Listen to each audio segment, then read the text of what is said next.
Pak, saya bekas tim sukses Prabowo, jadi jangan membawa-bawa itu. Mari kita berpikir saja, kalau sudah menyangkut negara, biarkan saja proses itu berlanjut dengan dengan mekanisme yang ada. Itu normal-normal saja. Ya itu kan faktanya memang begitu, Bang Said Didu. Ya. Bang Said Didu ini jubirnya Amin. Ya, tapi nggak usah. Fahrul Razi itu tim suksesnya Amin, itu kan fakta aja. Saya menyampaikan fakta, kan nggak usah panik juga. Nggak usah dibawa, itu normal-normal saja. Sama dengan Anda mempertahankan normal saja. Saya biasa aja menyampaikannya ke publik bahwa ini yang menyampaikan itu tim sukses yang lalu, tapi, kan biasa aja juga. Nah, tapi jangan dianggap bahwa itu suara suara untuk bangsa dan soal negara. Pemakzulan akhirnya sudah diklaim di depan bahwa ini kepentingan negara. Saya bilang itu kan perspektifnya Bang Said Didu, kepentingan negara. Boleh nggak saya bicara gitu dulu? Loh. Apa legitimasi yang mau dibangun oleh Purnawirawan yang dalam hal ini Purnawirawan dalam kurung tim sukses dalam Pilpres yang lalu. Sekarang ini kan kita juga jadi rancu ya. Orang bicara manuver politik dibungkus seolah-olah ini bagian dari segmen tertentu, yaitu purnawirawan, jenderal-jenderal. Tapi kita tahu bahwa ini tim suksesnya Anies misalnya. Yang dalam kontestasi 2024 yang lalu kalah tarungnya. Nah ini bicara politik. Bang Said Didu misalnya, pemerhati media sosial. Salah satu juga jubir dalam tim sukses Anies itu gitu. Kita selalu kental soal-soal politik yang memang ngerasa bahwa ketika kalah tarung harus melakukan upaya-upaya perlawanan. Upaya-upaya perlawanan yang cerdas lah. Jangan upaya-upaya perlawanan yang terkesan memang memaksakan diri. Masa orang mau bertarung, Bung Aiman. Kita ini kontestasi kemarin ya, mau bertarung, terus disiapkanlah aturannya. Mulai bertarung soal bagaimana menyusun aturan, dinamika yang terjadi. Ketok palu, konstitusional aturannya sah. Lalu muncullah calon-calon petarungnya. A, B, C, ikut bertarung pula. Tapi ketika kalah dia mempersoalkan aturan yang sudah dibangun sebelumnya. Kan bagaimana logikanya gitu. Terus lalu sekarang dibangun soal bagaimana menggerus legitimasi Gibran. Belum lagi kita bicara soal paket dan lain sebagainya. Ini panjang sekali hal-hal yang menurut saya bukan soal bahwa dilarang mengirimkan surat ke DPR RI. Teman-teman mahasiswa pun boleh saja juga mengirimkan surat ke DPR RI karena itu bagian dari perwakilan kita terhadap hal apapun. Tapi kan juga orang bisa menilai dan masyarakat juga bisa menilai bahwa yang melakukan manuver politik ini adalah manuver dari kelompok-kelompok yang kalah dalam kontestasi Pilpres yang lalu. Itu politik yang memang didasari soal kepentingan dirinya atau kelompoknya sendiri, bukan kepentingan rakyat atau masyarakat. Itu hal yang paling penting. Berikan kesempatan, mungkin Bung Semar. Saya ingin bertanya dari judul kita hari ini. Pemakzulan Wapres Gibran jalan terus, kenapa? Anda punya jawaban atas itu? Enggak jalan terus sih, biasa aja itu. Jadi saya coba untuk merespon dari... Karena nggak jalan terus, kan sampai DPR segala macam. Ya, kita pikir selesai kemarin, ternyata terus. Ya siapapun kan juga bisa menyampaikan surat. Dan akan dibacakan tanggal 20 Juni 2020. Ya biasa saja. DPR kan juga suka gimmick-gimmick politik juga suka. Jadi jangan juga terlalu menganggap bahwa surat itu sampai ke Sekjen DPR RI, terus diagendakan dibacakan, itu sesuatu yang sangat serius. Karena kalau tadi diperdebatkan soal substansi kosong, ya memang saya melihat begini ya. Ini dari segi perspektif politik. Substansi di Purnawirawan yang maksudnya ya? Ya. Yang disampaikan terkait pemakzulan. Ya tadi kan Pangeran Sekjen Gibranku ya, itu menyampaikan beberapa hal terkait pemakzulan, surat pemakzulan. Yang tadi sempat dikasih kultum sama Bang Rocky. Yang dulu 28 tahun saya juga dikasih kultum itu, tapi tidak ada kata dungu dulu. Kata dungu baru terkenal di masa kekinian. Nah bicara surat pemakzulan DPR RI, kita melihatnya begini. Bahwa betul gerakan yang dilakukan oleh Purnawirawan ini adalah gerakan politik, itu betul. Bahwa betul ini tidak lagi persoalan legalitas, tapi bicara soal legitimasi, itu betul. Nah pertanyaan besarnya, legitimasi apa yang mau diambil ketika memang apa yang didorong itu tidak ada dasarnya apapun. Legitimasi kayak apa yang mau dibangun? Sekarang kita bicara soal bagaimana kita mempengaruhi publik untuk bisa percaya bahwa Gibran itu sudah melakukan pelanggaran sehingga tidak lagi mendapatkan legitimasi oleh rakyat misalnya. Apa dasarnya? Toh dia tidak juga melakukan pelanggaran hukum. Toh dia juga tidak melakukan perbuatan tercela. Toh sampai detik ini kita duduk di sini, dia masih kita nilai bahwa dia memenuhi syarat sebagai wakil presiden. Apa legitimasi yang mau dibangun oleh Purnawirawan? Yang dalam hal ini Purnawirawan dalam kurung tim sukses dalam Pilpres yang lalu. Sekarang ini kan kita juga jadi rancu ya. Orang bicara manuver politik dibungkus seolah-olah ini bagian dari segmen tertentu, yaitu Purnawirawan, jenderal-jenderal. Tapi kita tahu bahwa ini tim suksesnya Anies misalnya.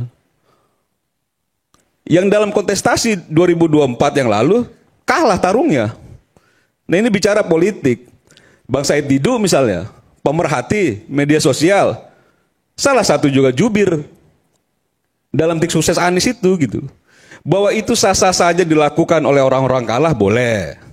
Tapi saran saya, baiknya orang kalah dalam kontestasi pertarungan politik, khususnya Pilpres, itu sebaiknya membangun kembali kekuatan, membangun kembali strategi-strategi yang lebih jitu, sehingga dalam proses kontestasi yang akan datang bisa menang pertarungan. Bukan lagi malah mengganggu ya, dalam tadi tanda kutip ya, Pangeran sampaikan, oh ini kan mengganggu bla bla bla bla segala macam. Ikutilah Pak Jenderal Purnawirawan AM Hendro Priyono. Beberapa waktu lalu dia sampaikan, didampingi oleh teman-teman Purnawirawan yang lain. Kita ini merasa menyadari bahwa kita ini sudah tua. Kita ini merasa bahwa apa yang kita lakukan itu memang mengganggu pemerintah. Jadi kami merasa perlu mohon maaf pada Presiden, pada Wakil Presiden, yang sudah dianggap bahwa langkah-langkah yang diambil ini mengganggu. Saya respect terhadap Pak Hendro Priyono yang memang ngerasa bahwa apa yang dilakukan itu ya mungkin bukan tidak ada gunanya. Jauh lebih bermanfaat melakukan hal-hal lain selain soal ini. Karena mau ujungnya sampai mana? Jadi kalau misalnya memang kita mau merebut legitimasi seperti kita menjatuhkan rezim Orde Baru misalnya, jelas ada dasarnya itu.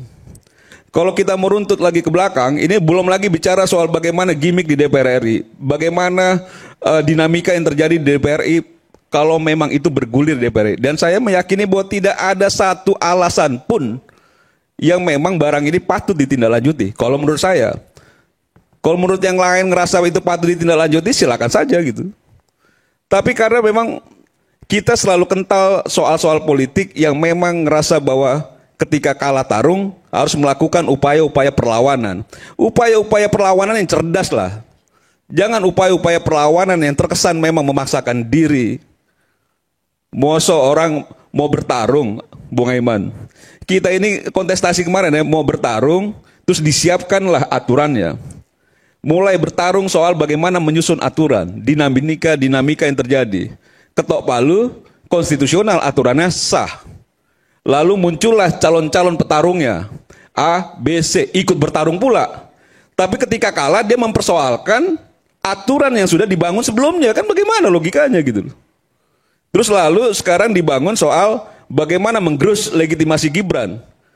Belum lagi kita bicara soal paket dan lain sebagainya. Ini panjang sekali hal-hal yang menurut saya bukan soal bahwa dilarang mengirimkan surat ke DPR RI. Teman-teman mahasiswa pun boleh saja juga mengirimkan surat ke DPR RI karena itu bagian dari perwakilan kita terhadap hal apapun.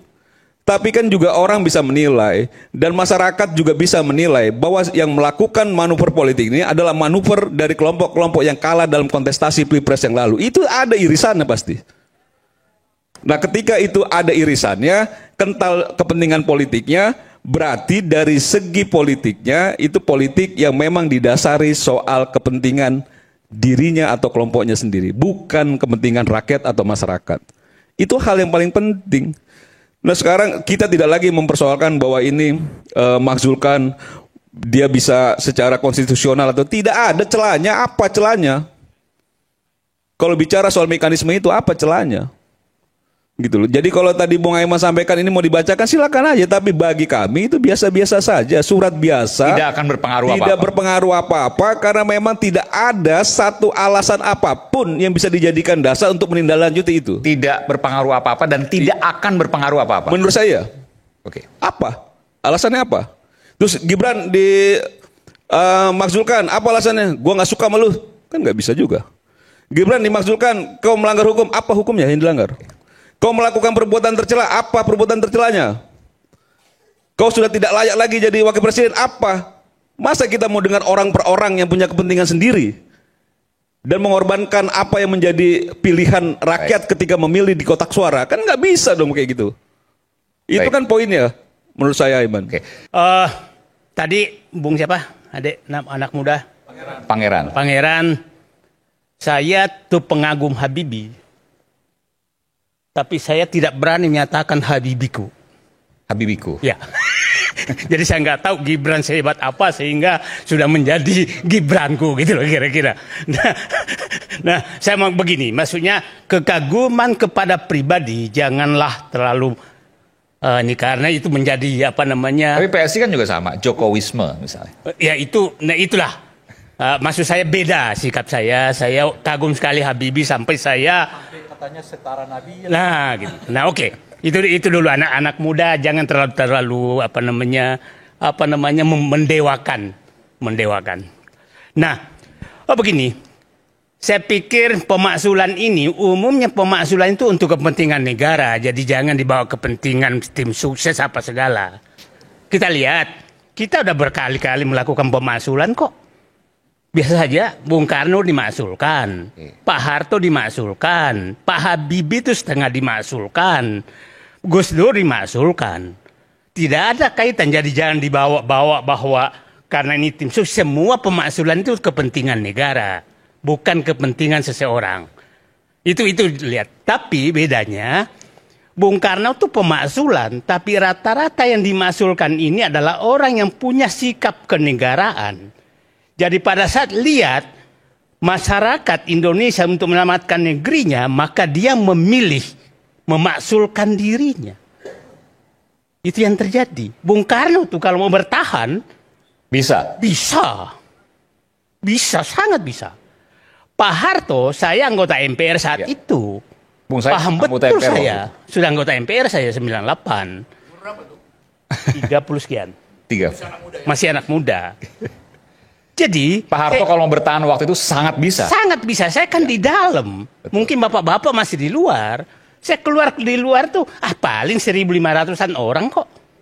Jadi kalau Pak Harto mau nggak ribet, masih satu komando kok. Masih dia pegang semua. Tapi dia pikir ini demi negaranya, maka dia pilih mundur. Itu sikap kenegaraan. Jadi tolong kita jangan terlalu dibawa seakan-akan negara ini mau kiamat dengan Anda ide pemakzulan. Biasa-biasa saja lah. Biarkan proses ini demi negara. Oke? Pada saat Gus Dur sama. Gus Dur tuh kalau mau bertahan itu sudah menyatakan masa NU mau bergerak. Ya kan? Tapi Gus Dur menyatakan jangan bergerak. Saya yang itu jadi, nah yang bahaya adalah kalau didorong terus jangan kau mundur. Itu yang bahaya, bisa terjadi clash berbangsa. Pak Habibie, saya saksi sejarah.